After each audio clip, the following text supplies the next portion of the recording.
Hello, we're Andi, the Maniacal Cinephile, and Michael Myers is back, baby!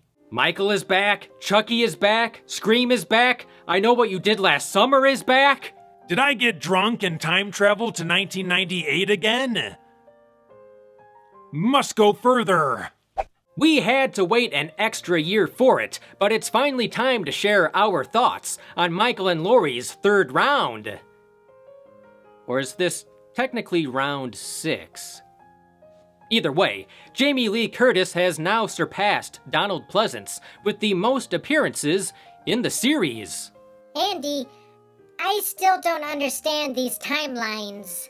Oh, well, there's Halloween 1, 2, 4, 5, and 6, or there's Halloween 1, 2, 7, and 8, or there's the Halloween... Forget it! All you need to know is that in Haddonfield, Halloween kills.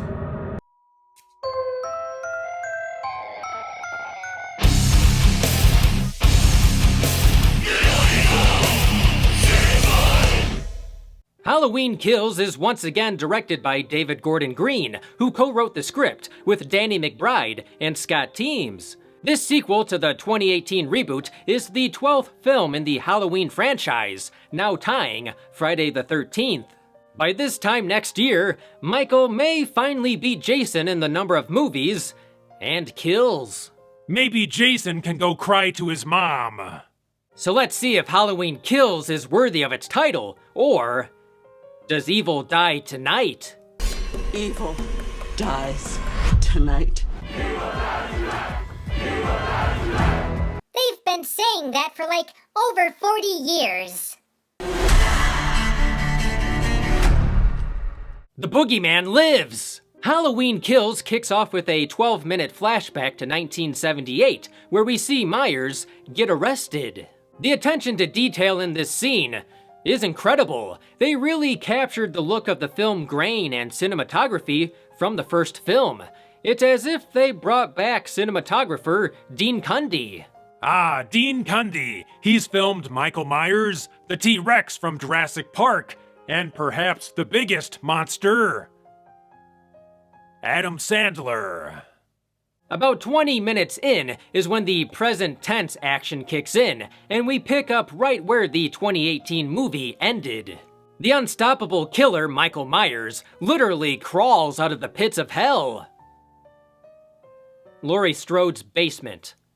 The Strode women beg the approaching fire trucks to let it burn. Let it burn! It's what the toaster oven says to my Pop-Tart when I turn my back for 2 seconds. However, it turns out homicidal madmen aren't fans of the red and blue because Myers brutally takes out the firefighters. Apparently, this scene offended some man baby who created a petition to have this scene removed. Who does that? Seriously, what a child! Hello, stupid! It's a horror movie! So I started my own petition to CGI a fireman's hat onto every character that dies. Injured and taken to the hospital, Laurie fights through the pain as she inspires the residents of Haddonfield, Illinois, to rise up against Michael Myers. Yes, because a deadly mob worked so well in Halloween 4.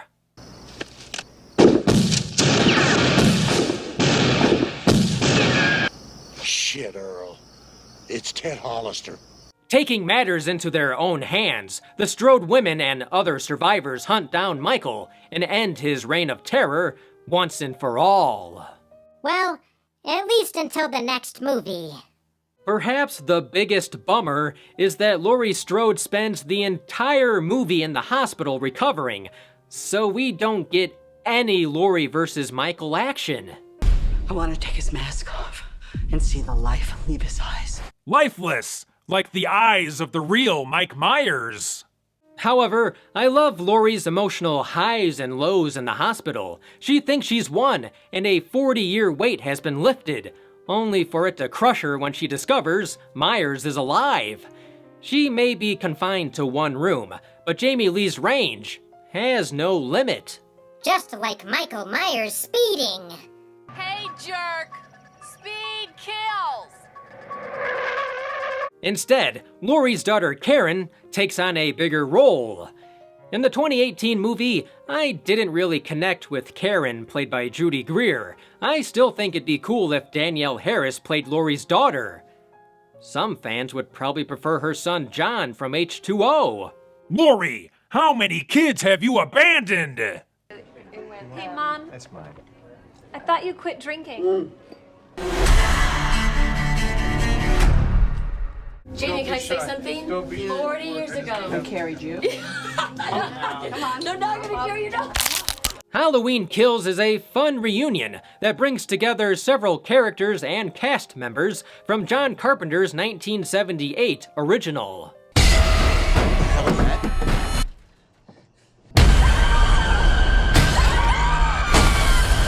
You'd think Marion would have been prepared for that.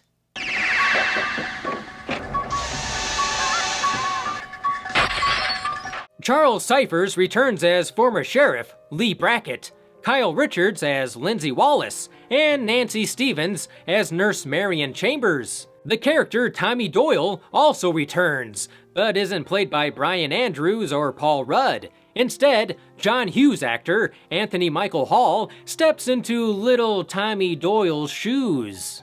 Bringing back Paul Rudd wouldn't be fair to the others, who have aged. We meet these returning survivors at a bar, where they gather every Halloween to support each other. They are joined by Lonnie, Tommy's bully from the first movie, who also survived being terrorized. By Dr. Loomis. Hey, Lonnie, get your ass away from there. Tired of feeling like victims, they decide to hunt down Michael Myers. So now, we have two deadly forces loose on Haddonfield. Wait, the whole town is hunting Michael Myers? Might as well change the population sign to 0. The town hunting Michael reminded me of the torch and pitchfork mobs from Universal monster movies. However, we see that community fear and mob mentality is chaotic and turns deadly. Of the returning characters, Tommy Doyle has the most to do. As a boy, Tommy was frightened of the boogeyman. Gonna get you! The boogeyman is coming! Leave me alone! But now, he's a man, and chasing after Michael Myers. It's touching that Tommy Doyle is still looking to his old babysitter Laurie for guidance. She protected him all those years ago, and now he wants to protect her. Unlike Laurie, maybe he'll hang on to the knife.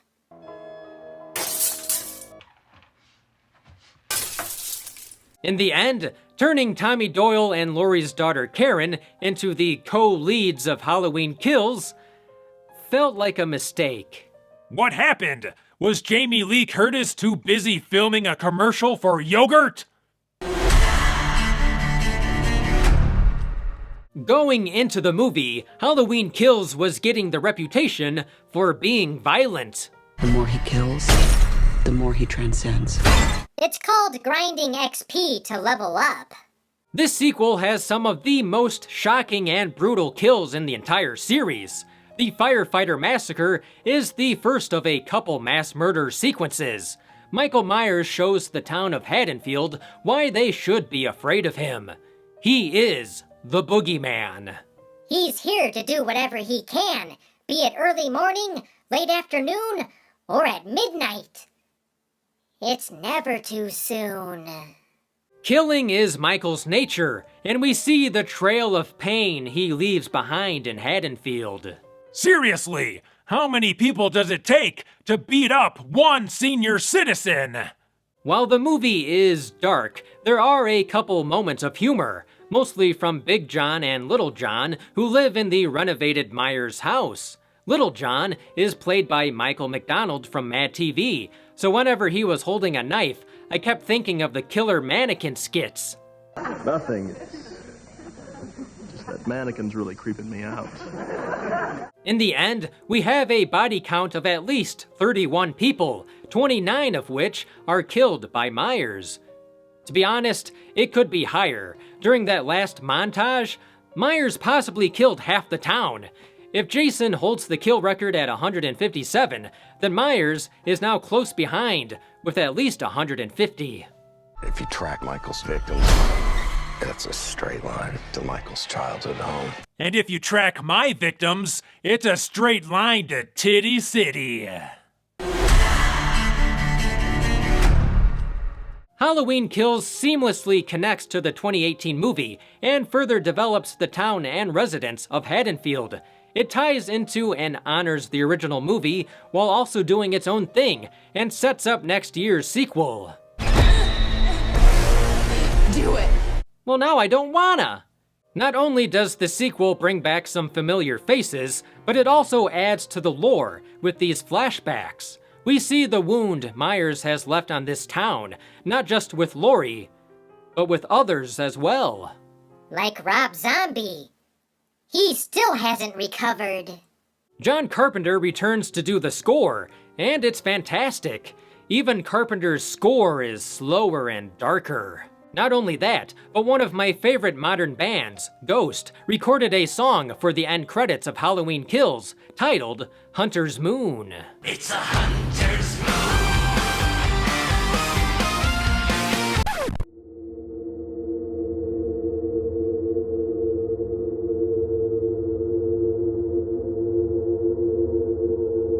The previous film was about confronting a past abuser, and this film also shows how trauma affects a community. However, if you take away the flashbacks and nods to the previous movie, not a whole lot happens in Halloween Kills. At times, this sequel feels like its tires are stuck in the mud. It's stalling until the final battle with Laurie and ends on a crazy cliffhanger.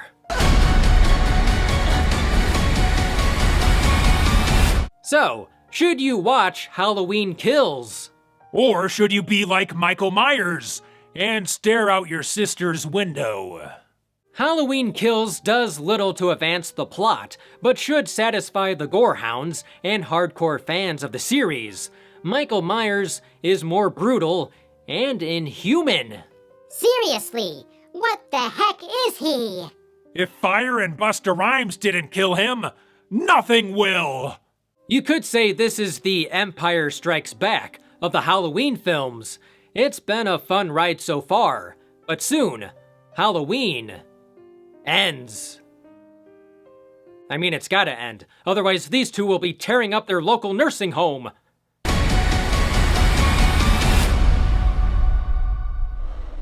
This has been Andi, the Maniacal Cinephile. Thanks for liking and subscribing. We'll see you next time. Wait. Didn't I have a statue of Michael Myers back there?